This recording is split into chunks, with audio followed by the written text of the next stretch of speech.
আত্মহত্যা করছে। তার আত্মহত্যায় তার পরিবার থেকে তার মা বাবা হারাইছে একজন সন্তান, তার নিজের সন্তান রিজিক হারাইছে তার মাকে, আমরা হারাইছি আমাদের একজন আইডলকে, আমরা হারাইছি একজন বোনকে, একজন মাকে। মানে আমরা আজকে কয়েকটা দিন যাবত এতটা ট্রমার মধ্যে আছি যে এমন একটা সুস্থ মানুষ, ভালো মানুষ কিভাবে এই ধরনের একটা ডিসিশন নিল। আজকে যে মানববন্ধনটা এটা আসলে কি আমরা মূলত হচ্ছে তাকে যে এই হত্যাটা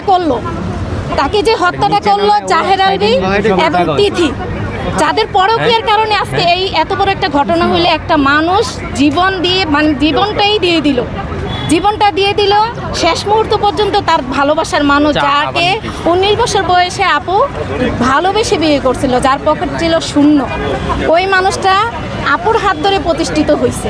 উনি নিজে ইনকাম করছে, তার স্বামীকে খাওয়াইছে, তারপর আস্তে আস্তে তার স্বামী উপরে উঠছে। আজকে সে নায়ক জাহের আলভী অভিনয় করে। আসলে সে যে খুব ভালো অভিনয় করে, গতকালকে একটা লাইভে দেখলাম যে অভিনয়টাও তার ঠিক মতো হয় না। অভিনয় করে কথা ঠিক আছে, কিন্তু ওই দিনের জন্য সবচেয়ে একটা বাজে অভিনয় করছে সে, তার অভিনয় হয় নাই।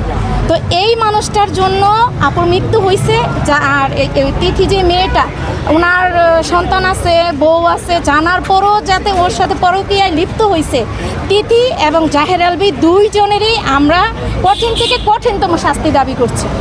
আর বাংলাদেশের আইনে এমন একটা আইন করা হোক, পরকীয়া কঠিন শাস্তি দাবি করছি, কঠিন আইন দাবি করছি, বাংলাদেশ সরকারের কাছেও দাবি করছি, যাতে এমনভাবে কাউকে জীবন না দিতে হয়। এমন হাজারো মেয়ে আছে জীবন দিতেছে, কারোটা প্রকাশ্যে আসে, কারোটা আসে না। তো আমি মনে করি সবার উদ্দেশ্য করে বলছি, এইগুলা দমন করতে হবে, এদের কঠিনতম বিচার হতে হবে, কঠিনতম শাস্তি হতে হবে।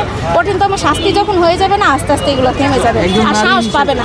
হ্যাঁ, একজন নারী হিসেবে আরেকটা নারীর এই একটা যে ব্যাপার হইলো, হ্যাঁ, যে আমি প্রয়োজনে তাকে ডিভোর্স দিয়ে দিব, আমি সংসার করব না, আমি সমাজে নিজের পায়ে নিজে দাঁড়াইতে পারি। আমার জীবন আমি আমার জীবনকে ভালোবাসবো, আমার সন্তানকে ভালোবাসবো, সন্তানকে ভালোবাসে বেঁচে থাকতে হবে। এই যে আত্মহত্যার বিষয়, সবকিছুর সমাধান কি আসলে এই আত্মহত্যা কি? না, অবশ্যই সব কিছুর সমাধান আত্মহত্যা না।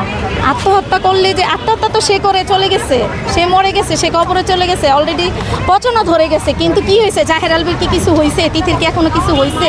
তাদেরকে কি এখন অ্যারেস্ট করছে? আইন প্রশাসন তাদেরকে ধরছে? আপনারা দেখেন ইকরা আপুর যে ভেরিফাই করা আইডিটা, তার আইডিটার সব কিছু আইডিটাই একদম ব্যানিশ করে দেওয়া হয়েছে। আইডিতে যে মেসেজগুলো ছিল সবার সাথে যে ইকরা আপু জানাই গেছে ঘটনাগুলো, ওগুলি পর্যন্ত আস্তে আস্তে ডিসমিস করে দেওয়া হয়েছে, ওগুলি পর্যন্ত উদাও। তাইলে আপনারা চিন্তা করেন যে এখানে কত কিছু লুকায় আছে। আপনারা যারা গণমাধ্যম আছেন, সাংবাদিক ভাইয়েরা আছেন, আপনারা এগুলো সঠিকভাবে প্রচার করেন এবং এটা যাতে সুস্থ একটা বিচার হয়, আমরা এটা এই দাবি করছি। আইনের দিক থেকে